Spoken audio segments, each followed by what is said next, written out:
climate change, environment, and water. So please get some water, get some coffee, settle down, and let's get started on the Monday morning. Are you guys able to put that full screen? Vast and rugged No? landscapes, This is the full immense screen? beauty, All right, okay. wildlife, scenery, history, law, culture and ancient art. Northern Australia is one of the most spectacular places on earth. However, like all our natural treasures, it remains vulnerable to the impacts of climate change. In good news though, there's some amazing work happening right here on these impressive landscapes to help combat it. G'day, Ernie Dingo here. I want to share with you a story of our fire management across the top half of Australia. It's helping to reduce emissions, benefit community and businesses, and help the environment. That fire has been part of our lives since might be the beginning of time. We probably invented fire. Healthy country, healthy people. And fire played a big part in that. Embedded in the culture and in the land, traditional fire management have been more recently reinvigorated with the support of the Australian Government's Emissions Reduction Fund. The fund supports farmers, Indigenous Australian and other business to reduce greenhouse gas emissions.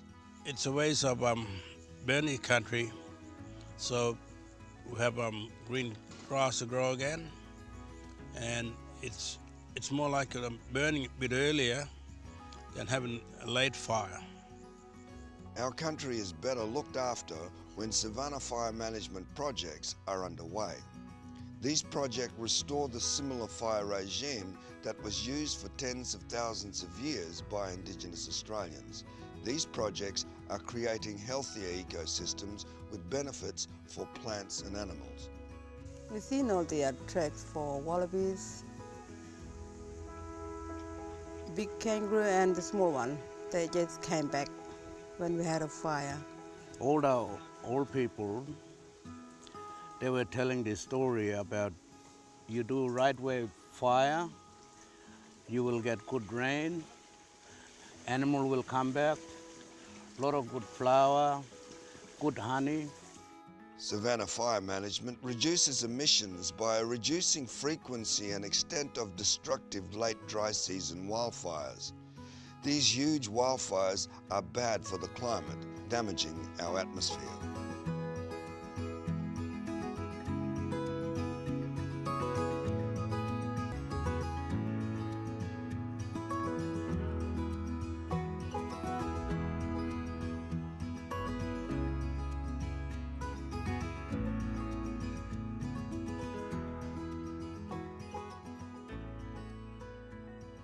This story of Savanna fire management isn't a new one. These techniques have been used for tens of thousands of years, but it's a right-way fire mob who's been combining modern science and traditional knowledge to build an industry and make a big difference in our country. Projects are generating income by selling carbon credits to the government and businesses. With the extra income, project participants are able to spend money on more important projects to look after their community and country. It brings in more opportunities, more jobs for local people and our people as well, so that, you know, people can continue what we're doing today, is keep on looking after the land and our country. But we're using helicopter because we're earning good income from our carbon program, and the money that we bring from carbon, we distribute to the community, and we get ranges and TOs for salary and getting more equipment. Fire was there for many reasons. Cleaning up country,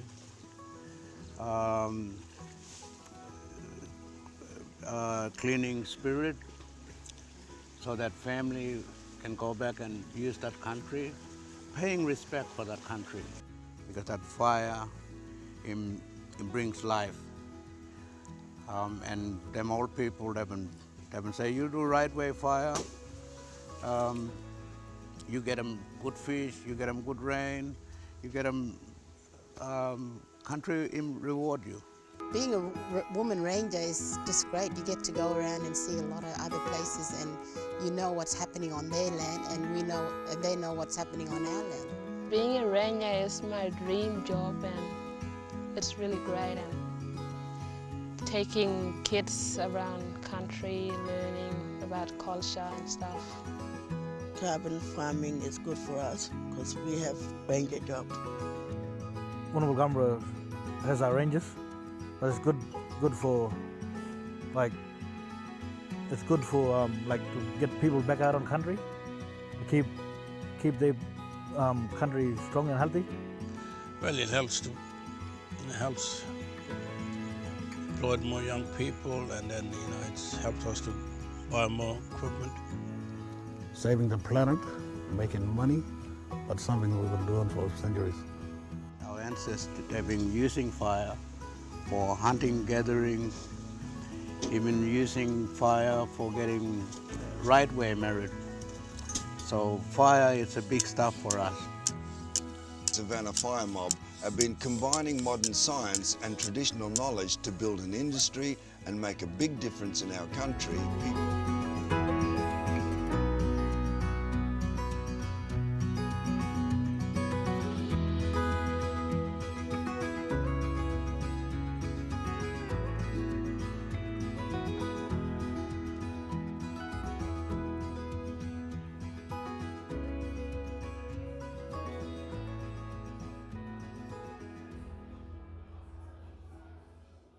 All right. So hopefully that put everyone in the mood of what we're going to talk about today. So this session is about, I guess, an opportunity that's been developed in Australia around ecosystem management in Savanna, landscape in Northern Australia. And we've put together a bit of a presentation, a program here today, explaining how we see that being applicable to the rest of the world. So the program for this morning will be, I'll go through a bit of a presentation about what those projects are all about, how they work, how they might be exported to the rest of the world. And then I'll invite a couple of panelists to give us their perspective on how this is going to work. This seems to be going on automatically. Can we stop the autoflow, please? Sorry, there's a bit of noise, kind of hard to hear myself. So first I'd like to start with Maki Planet Systems. So I'm the CEO of Maki Planet Systems, which is a subsidiary of Corporate Carbon, an Australian carbon project developer. Our company is a climate tech company that seeks to bring the technology and the systems that have been developed in Australia to the rest of the world. What we're trying to do is learn from the symbiotic relationship that's been from traditional knowledge and I guess modern science and MRV systems and bring that together to other countries in the world. We are a commercial partner of the International Savanna Fire Management Initiative, which is an Australian NGO who's been tasked with promoting the technology overseas. Sorry, is there a way to stop that from going here? And I think just, summarizing, thank you. Just summarizing what was explained in that video, what is the technology, how does this work? So in very flammable landscape of Northern Australia and savannas around the world, the fire regime can be controlled and managed by playing on the seasonality and the timing of fire. When the When the fires are left uncontrolled and unmanaged, it typically builds up to a large wildfire late in the dry season that scorches all the trees and the vegetation and then creates a whole lot of damage.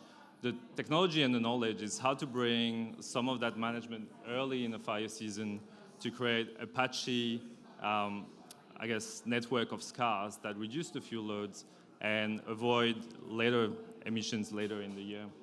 That technology, if we ever get the slides that go with it, has been proven in Australia for 10 years. It reduces about 8 million tons of CO2 each year, and the science has been now done to demonstrate that it's applicable on a global scale with up to 100 million tons of carbon that could be avoided using that technology. So when we started this enterprise, or this initiative, what we were keen to do is replicate the blueprint of what happened in Australia. Imagine there's no slides there. And so what we've identified started the whole thing. It was a bilateral partnership between an energy company who had a need for reducing the emissions and then a land management group that was looking for sustainable finance sources for fire management. So this is what we're trying to replicate around the world, right? So we're taking that blueprint and the way things have happened in Australia and trying to replicate that. So we started with getting some interest for an offtake of the resulting outcome of those projects. And then we're working through building the ecosystem of the methodology, the technology, the policy framework, all that is required to kind of build those projects and that climate financing. So this is a short history of Australia, thank you. And it started in the early 2000s in West Arnhem Land, and in a very similar way we are today on a global scale where Arnhem Land was 20 years ago. What excites us about this is the continental impact. Once that methodology was in place, we've seen a massive uptake of the opportunity. It's become mainstream across the whole of Northern Australia within just a few years, right? So we're thinking the same is going to apply across the rest of the world, and that's what we'd like to replicate. To date, there's about 95 Savanna carbon projects in Australia. The majority of those are Indigenous-led and operated, and they're seen as kind of highest quality.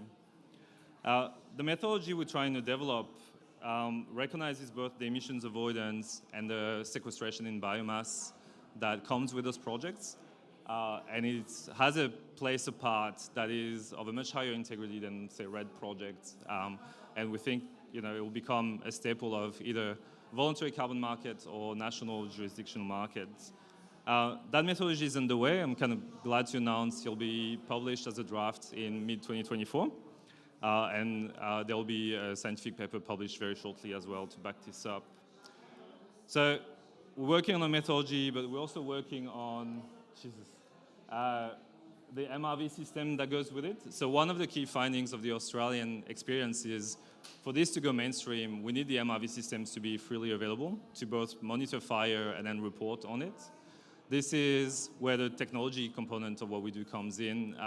There are two platforms in Australia, thanks, called NAFI and SAVBAT, which are there to facilitate projects in the monitoring, reporting, and crediting application. It's been a very key enabling tool that we seek now to replicate on the global stage.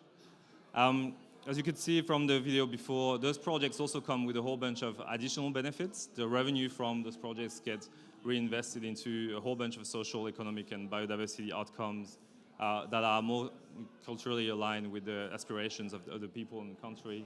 And we think that will be quite a key in exporting those overseas, these kind of additional benefits from it. One of the things I've heard over the last couple of days at COP is we're trying to push a race to the top in terms of integrity of the standards and the accuracy of our claims. And we think Savanna burning has the track record to produce that. So that's a history in Australia. The reason why we got excited, we think there's a really good potential there. And then just some numbers on the size of the potential on a global scale. So savannas are about 1/6 of the global fires. They account for the majority of fire emissions in any given year. And in particular, the sub-Saharan Africa is where the most potential is. And as mentioned before, probably up to 100 million tons of carbon abatement that's available from there. I'll just continue without that. So that's where we started our program in Botswana, Zambia, and that part of the world, where we see a good potential to run some pilot projects and get to potentially 40 million tons of abatement just from those countries. So in terms of next steps of where we're at, so where we are at the moment is we've got the technology being developed, the methodology being developed, the market being developed. We've got pilot projects underway that have demonstrated the applicability of this Australian experience on a global scale. So what we need to do then is step up, create the enabling environment for those projects to be embedded in their jurisdiction, for the capacity to be trained, and then for those projects to actually come and be bankable. So I just thought I'd finish on a couple of photos from our pilot projects, where what you can see maybe there on the left here is we put some burns around the World Heritage Site called Studio Hills, and on the first year of operation it was successful in pushing out wildfires that had started elsewhere in the community. So look, this is, I guess, the background of where we're at and what we're trying to do. And I'd like to invite now, please, on the stage, Sam Johnston from the ASFMI and Andrew Gabala from Macquarie Bank. And we're just going to discuss about what you see as a potential from your respective organizations. Could you please join me on the stage?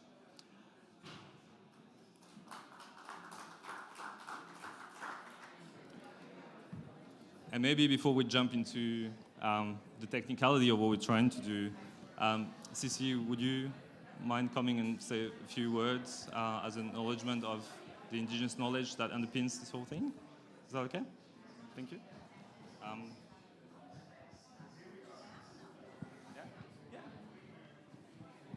Just. What do you want me to do, an acknowledgement? Just give us an idea of Okay. Can I just, okay. Okay, sorry, I wasn't prepared for this. This is a total setup. For those who don't know me, my name is Sissi Gore-Birch. I sit on the Indigenous Carbon Network initiative up in Northern Territory, right across, representing members right across Northern Australia. So just in regards to the Savanna fire burning project, there are a lot of things we need to take into consideration. That Indigenous people across Northern Australia play a really important role in this. And if we're going to be serious about making a change in regards to the way we do the methods, I think the government really need to listen to what this really means, because there are still a lot of gaps. There are a lot of great innovative ways of doing and utilising the initiatives that are coming from this method.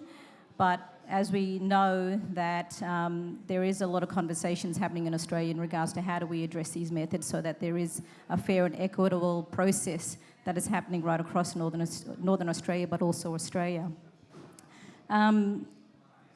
This is something that I can speak firsthand, because our group has been involved with Savanna Fire Management when the initiative came out in 2008, and we registered our project in 2011.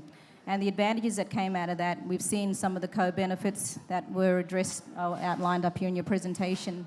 It really does, contribute back to the work that our people have been doing for millennia. This is something that our people have done for a long time, managing country really effectively. And to be able to take advantage of a government initiative has really been beneficial to our people. And we don't want this conversation to stop here. We still got to have, we First Nations people are and should be the centre of discussions when we talk about climate change and solutions. And unfortunately, Indigenous people aren't taken seriously in these conversations, not only in our own country, but also internationally. I've just come back from a session in the Canadian Pavilion talking about loss and damage, and talking about the issues that we as First Nations people right across the country are faced with.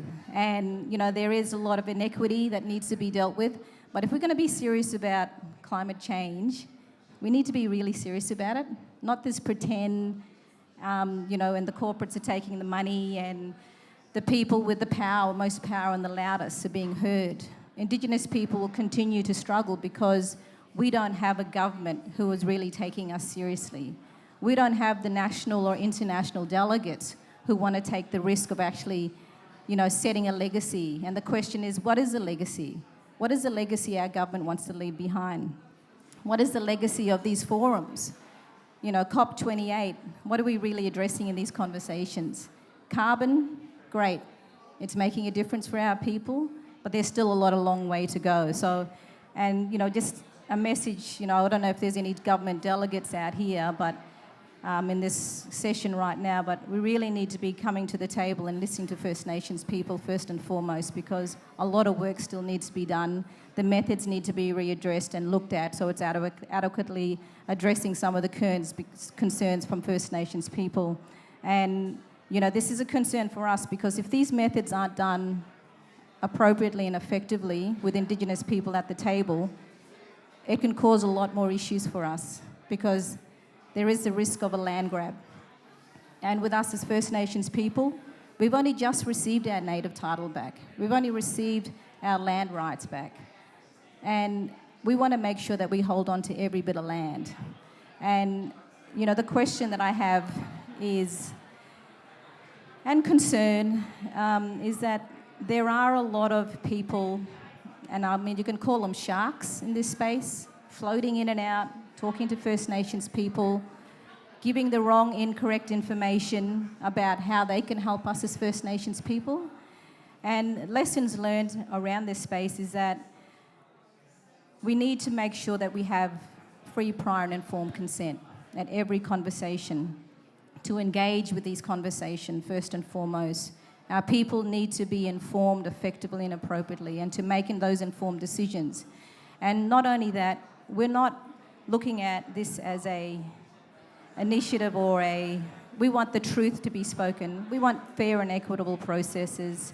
We just want to be a part of the conversations. And I think at the moment with First Nations people right across the world, we are caretakers of 80% of the biodiversity areas in the world. And with Indigenous people in Australia, we are managing over 50% of the national reserve systems.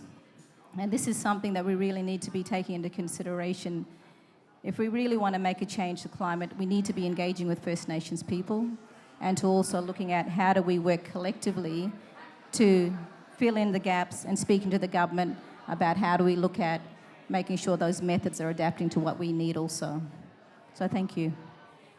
Thank you, and thanks very much for this.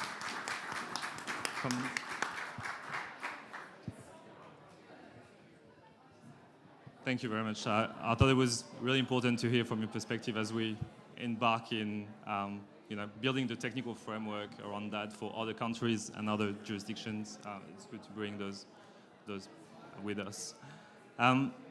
Sam, you work for the International Savanna Fire Management Initiative, and part of the work that you do is around building capacity of host countries and governments to understand what this is about and to put in place the right policy environment. Could you give us an update on where the initiative is at and where you see the biggest challenge and opportunities at the moment? Thanks, Julien. And thanks everyone for coming and persevering with the noise. And thanks, Sissy, for reminding us of the purpose of all this engagement and empowerment for Indigenous people and also trying to benefit the planet as well. For those of you who don't know the International Savanna Fire Management Initiative, I think it's worth just outlining the background to it a bit. It was set up in 2010 to kind of promote awareness about the good work that Sissy and her fellow countrymen were doing across Northern Australia around the world, because the problems and the challenges that the traditional owners and the people living in Northern Australia face with fire are very similar problems in many other parts of the world, in particular in Africa. And you saw the significance of Africa in terms of global wildfire. So the opportunity there is quite significant as well, because the history in Africa and Latin America is very similar to the history in Australia, in that Indigenous people were there for a long time.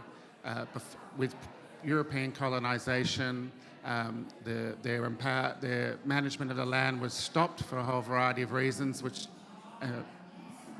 go from genocide to just simply not recognising the importance and the value of traditional knowledge.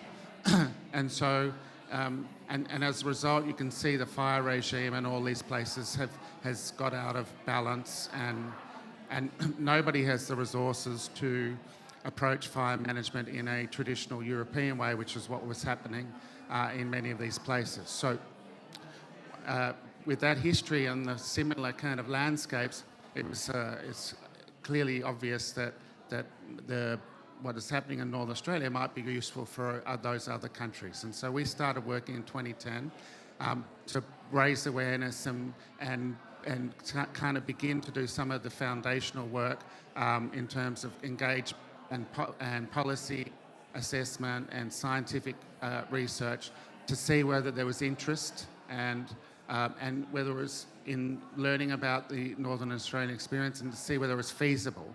And in 2015, after a 3-year feasibility study, which we launched in Paris, the basic conclusions of which were there was a lot of interest, there was a lot of potential, and the recommendation was that we should try and actually, in a sense, replicate in a pilot site what had happened in Northern Australia, which we agreed with the support of the Australian government that it should happen in Botswana. And we started work in Botswana in 2018 and been working there ever since as our pilot site. And we've shown in Botswana that the methods, the standards, the outcomes that we've seen pioneered in Australia, we've been able to do on a pilot basis in Botswana.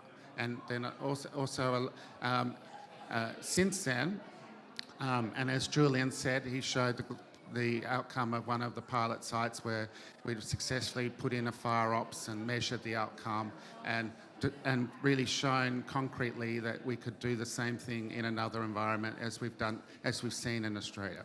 And there's been growing interest, and so now with the support of the Green Climate Fund, we've been able to work in a dozen different countries around the world to follow the experience that has been pioneered in Northern Australia and in Botswana. So we can see the pieces of the jigsaw coming together in all of South Africa, in Angola, in Namibia, in Botswana, Zambia, Mozambique, Tanzania, Kenya. And we also see the same things emerging in many parts of Latin America and Asia, and like PNG or Timor or Colombia or Brazil. And so, as Julien said in his presentation, we're basically at the stage where we have, in a sense, the elements or the foundation of beginning to really replicate what we've seen in Australia on the ground in all of these countries which I've just mentioned, and take this Australian idea to the rest of the world and produce some stunning outcomes and significant outcomes in terms of Indigenous engagement, cultural revival, traditional knowledge revival, and greenhouse gas emissions reductions, as well as adaptation. Thank you, Sam. In our company, we have a bit of a motto. We say for a climate solution to be fully scalable, it needs 3 things. It needs a mechanism, a physical set of activities that draw down the emissions. It needs a methodology and a policy environment, and also needs a market.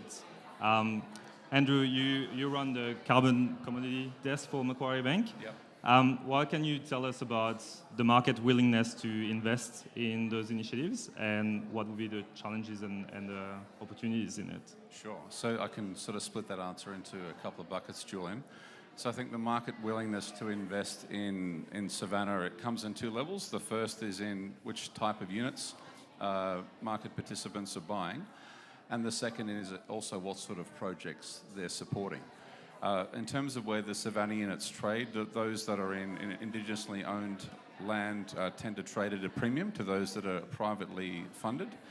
But I think there's certainly an understanding and a willingness, whilst Australia is gradually moving towards the safeguard mechanism, that support for Savanna projects is critical as part of the ACCU scheme. And the reason for that is it's a methodology which engages communities.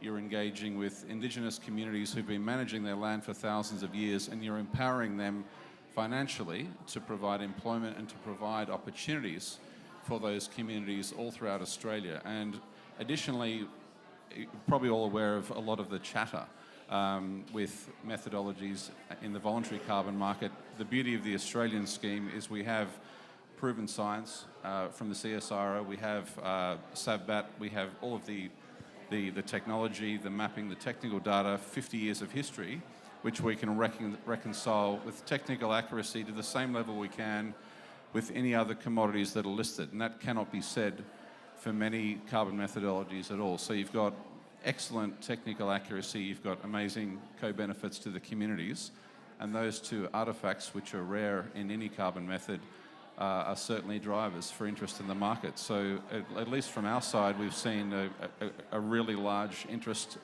from the market in purchasing Savanna units over HIR and over generics this year. I would say, though, moving into the safeguard mechanism, that you'll probably see more of a convergence in price, but there will still be a slight premium paid for Savanna credits. In terms of overseas, I think bringing this method overseas is a wonderful initiative, which Sam and IFSMA are doing. But the main challenge I think that we're going to have when we're bringing Savanna management into Africa, and we're trying to look at utilising those projects for the purposes of Article 6, is really just knowledge and awareness. So yeah, it's going to be very difficult to find anyone in any Ministry of Environment anywhere in the world that's really going to understand what Savanna management is. So I think there's going to be a long education process to explain to governments that this isn't RED Plus or another methodology which you may or may not have decided against for the purposes of Article 6, and crucial to explain the social benefits and also the technical quality in that methodology to those governments. And that's probably not a short process. That might be 1 to 3 years to begin to engage governments. But I still think, at least from the conversations we've been having, that there are some fairly large challenges there which represent themselves, and that's just something that evolves and is going to take time. In terms of investability in the projects, I think, once again, going back to challenges, in Africa you have huge problems with governance and utilisation of capital for projects under Article 6. One of the benefits that I think Sam and the Green Climate Fund are bringing is an amazing level of governance for the deployment of capital. So you're ensuring that those communities are being empowered and engaged first to undertake the commencement of Savanna management projects to provide very, very high quality units to governments overseas once they understand what they are. So that's a wonderful way of working, which I think is naturally overlooked in voluntary methodologies, because most of them typically don't have that level of social rigour and technical rigour, because they haven't come from a compliance methodology. So taking a compliance methodology with national baselines and applying it to a voluntary methodology gives you a much, much better quality methodology, which is a key feature of why this is quite outstanding. I would say, in terms of how investable are the projects, once that's understood, you're probably going to find quite a bit of interest from governments in the private sector and multilaterals, as we're seeing with the GFC for international Savanna. In terms of interest in Australia, at least from Macquarie's perspective, we financed the largest private sector Savanna management project in Australia, which was about $73 million last year, and that's 749,000 hectares. For perspective, that's about a third of the size of Tasmania or 11 Singapores, where I live.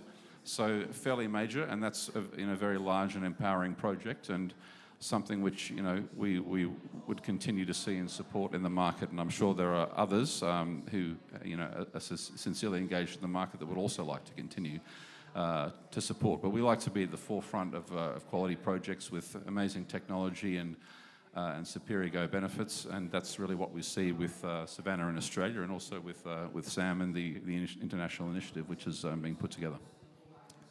Thank you very much. So I guess my takeaway on everyone's comments today is the opportunity for Savanna fire management, or to export that system or that ecosystem of knowledge and practices from Australia, is very exciting, but it will rely on a good cultural exchange at all levels, at the practitioner levels, at the government levels, and an understanding of the priority of each other's in the market. So look, I'm very excited here about the future of that, having seen the track record of what can be done in Australia. Calling on the department officials, if they're around here, to give us a hand to promote and organize these cross-cultural exchanges around the world. And now we might open up the floor to question if anyone in the audience would like to have some precision on what we're proposing. Thank you. Yeah, I think I missed the introduction, so if it was covered in the introduction, that's okay. I was wondering about, you mentioned the CSIRO, so that obviously gave a lot of, their reputation helped build this for independent science and stuff, but it was applied to Australia. Is there similar independent scientific evaluations going on in Africa or other places where they want to use this? Short answer is yes. So part of the initiative is with the support from GCF and some support from ourselves, we funded a research program to go and establish the parameters and the applicability of those methodologies overseas. There's a series of papers that have been published demonstrating the feasibility of that, and the most recent one will be in the next month or so. And all the science behind that has been driven by the same scientists that developed the methodology in Australia. And so here now the challenge now is to bring not only that evidence, but also the know-how on how to build further on that research into the host countries. So that's a big part of the capacity building program that we're trying to facilitate with ISFMI. Do you want to talk about that side of things, the science and the capacity building that ISFMI is supporting? Only that I'm sure you know Jeremy Russell Smith, no? Okay, so, well, if you're interested in more, there's a draft paper which has just been submitted to the journal which outlines the science. And through the research and the efforts of many people, we've been able to show over the last 5 or 6 years that the standard and the method which has been used in Northern Australia to underpin this Savanna burning, we've localised that for Miamba woodland in Southern Africa, and the proof of that is in the paper which is going through peer review right as we speak, and so we're very confident that the science stacks up and the method has been works in Miamba woodland, and we've made the necessary adjustments to the perimeters for that, and once it's accepted by the publication process, in a sense it'll be publicly available as proof of that the method can be adapted to that particular ecosystem. But we see that similar, having done it for one ecosystem in Southern Africa, we feel confident that with the right amount of time and research and data that we can replicate it in other fire-dependent ecosystems as well. Yeah, I think the exciting bit about that too is the research was mostly done by local PhD students that worked in the community, and then were able to kind of bring the two sides of this together from the traditional knowledge and the science. It was quite good to see. Any other questions from the audience? Yes, Sisi? I think when we're talking about Savanna fire methods, I think the most important thing is to make sure that Indigenous people are leading this whole process. I mean, we want our people to be up there presenting on this stuff. Not only Australian, but internationally in regards to the work that we're doing on the ground, and a bit of truth-telling, because there's, as I mentioned, there is still a long way to go in regards to some of the methods that we need to work with, because in Australia we're still having to hit our heads on a regular basis, because the land, that we're working in, there's still methods that need to be addressed to be able to address those concerns that we want, and to be able to open up the market to others, because with the current farming methods and versus Indigenous methods, it just seems to be that the Aboriginal voices aren't being heard. And we're going to be talking about Western science versus Indigenous voices, experience, 60,000 plus years of knowledge and practice on country, and we still are being left behind. Even though we know that this practice works today, we're constantly having to justify ourselves. If we don't wear the scientific hat, we still don't have a voice. And I just think it's really important that if we have like-minded partners like yourselves in this space, we also need you to be advocating the importance of that initiative, or that voice that we have at the forefront. Because the government is not just listening to us at all. They're listening to the white person standing up there with a suit versus a traditional owner on the ground who've done this and learnt from these practices for a very long time. So I think we really need to make sure that that core voice is being heard on every level of tiers of governance and decision-making processes. Yeah, no, absolutely. And I think it's, from a practical point of view, it is a challenge. But that is definitely, I mean, ISIN is a part of ASFMI. And I know right now we're busy on Australian methodologies updates, but we very much welcome more involvement from your group into the details of what we're doing here. It gets technical and boring, but there's a whole bunch of value that can be derived from really explaining how the activities themselves should be governed and the process that goes around that. Part of that also goes to, I guess, the choice of standard, right? So, you know, different buyers will have different preferences, but we try and advocate for a jurisdictional-based approach to those things, so we can really line up interests. Okay. Yes. Yeah, I just want to echo from part of the world that I'm working in. This is in Southeast Asia. There's a lot of indigenous use of fire in tropical forest systems that is not necessarily captured by the science, but I want to echo that there is traditional knowledge of the use of fire in a lot of ecosystems, and the tendency is to look at fire as a bad thing, but we need to effectively recognize the coevolution of human beings in these ecosystems. And this is not just about fire science, but this is also about anthropology and social science, and we need to blend traditional practices with, let's just call it the peer-reviewed science, to make sure that we are effectively managing the landscape in ways that recognizes indigenous rights to those lands, as well as improving the biodiversity, because keeping fire out of these systems can actually perpetuate other issues. So in Southeast Asia, we're seeing a lot more elephant conflicts because of the lack of savannas and a movement of elephants from their traditional grazing practices into cultivated crops. And you're seeing a lot more human-wildlife conflict as a result of the loss of certain land classes. So we're trying to effectively look at the loss of that land class in different Southeast Asian contexts to see whether this methodology could also be applied to the Mekong countries or the larger ASEAN socioeconomic bloc. So very excited to hear about this expansion to Africa, but I'm also very hopeful we can look at Southeast Asia or South Asia as another opportunity. Thank you. Thanks for that. All right, well, if there is no other...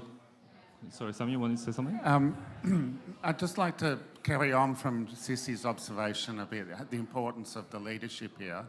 And as was mentioned by Julien, in terms of engagement overseas, that's a priority of ours as well. So as Julien mentioned, in Botswana, we've supported a number of students to undertake really important studies. One in particular, which is really, really relevant for this engagement and leadership, is actually for the very first time understanding and documenting the history of San and use of fire. And so the San are one of the oldest races of humans in the world, but have been lived under centuries, thousands of years of suppression and repression with the various dominant people in southern Africa.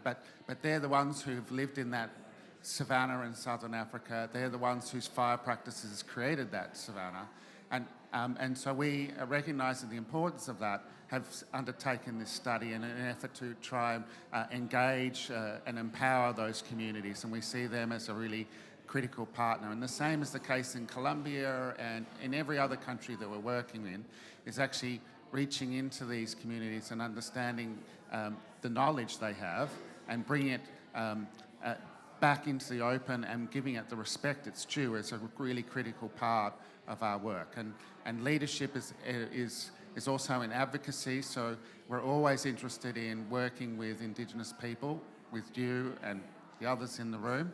And if we can, if you're interested in engaging in the International Savanna Fire Management Initiative more, please come and speak to me afterwards and we can talk about the mechanics of that. Sorry, Julien. Just to add to that, I would also say from a private sector perspective that it's important to note that, you know, we can't really say that the method's based on science, because modern science has only really become known to us less than a couple of hundred years ago.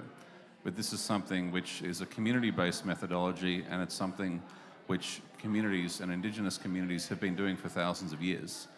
So all we should be doing with the science is putting parameters around these community-based activities so that they can be reported, understood, and put into legislation and monetized, which is what provides the economic support for these communities. And it's important to keep that integrity of those community-based activities so that the methods maximize their community-based benefits. Yeah.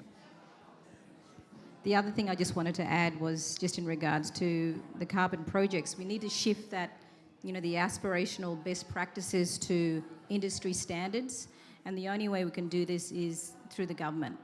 And they need to get on board and to be able to make those changes. So, you know, that would be great for us to push against that too. Yeah, absolutely. I've heard a couple of times during this event, people describing the voluntary market as being pre-compliance and kind of testing the regimes and define what best practice is, but that's definitely where we need to push standards.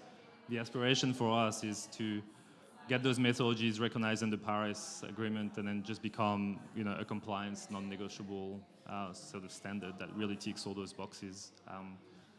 And the SDGs and kind of those kind of social elements are a key part of that. Yes, Matt? Hi there, Mark Tilley from Carbon Pulse. I was just looking to see if there's any aspiration from you guys to eventually make these projects eligible for compliance purposes as part of the safeguard mechanism. As part of what mechanism, sorry? The safeguard mechanism in Australia.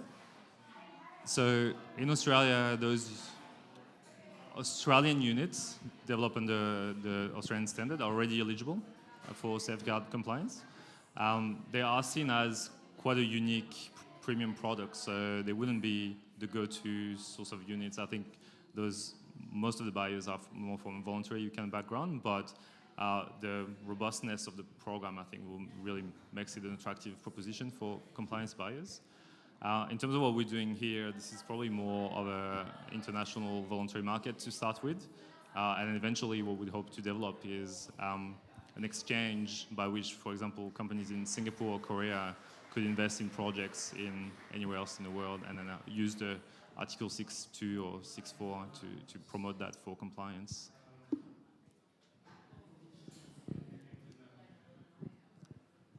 Hi, I'm Catherine Monagle, also from the International Savanna Fire Management Initiative. I just wanted to pick up on a couple of Susie's points, just to go into a couple of more details about how we would view we see the junctures at which we operationalise some of your very, very important concerns, which are really at the forefront of, I think, the role of the ISFMI as being an independent broker to protect the voices of communities in a new industry which has great potential but also has great risks. And I would view a few of those really important. I'd say there's 4 really important points at which Indigenous voices are critical to really replicate the success for communities of the Australian experience overseas. The first, I would say, is the role of Indigenous people in being a part of international exchanges so that Indigenous Australians can talk to communities around the world and show them what's worked for them, what hasn't, what are the opportunities and what they need to be on guard for, essentially. The second, I would say, is in structuring how the corporate deals work and making sure that Indigenous and local community voices are a part of those processes. Another one is the choice of the voluntary markets or the structure of the compliance markets in terms of voluntary markets. Which co-benefit standards are you going with? And each of the voluntary standards has a different approach to that. And I would say that some are more community-friendly than others. Some are more able to integrate the self-identified aspirations of communities than others. And so that's an important point at which communities need to have a voice. And then the third, of course, is the structure of benefit sharing agreements. What percentage is going to communities? What role do they have in actually having benefits beyond employment, in self-governance, in determining how benefits flow back into communities and what percentage goes back to communities? And so at each of those junctures, Indigenous leadership is really critical and important, and we would hope to facilitate that with your assistance and the assistance of Indigenous Australians who have so much experience in this arena. But it's really critical that Indigenous leadership is not just a token, that it's involved at that very, very detailed, fine, granular level. Thank you, Catherine.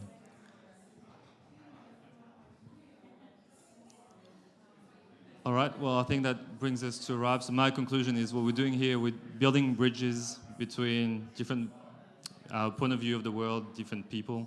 And then I think if we work at it and make sure that those bridges are built and people walk on those bridges, meet each other, understand each other, I think it'll be a great future for the fire management industry all around the world. And thank you all for your time today. Hope you have a great rest of your day. Please join me in thanking the panel.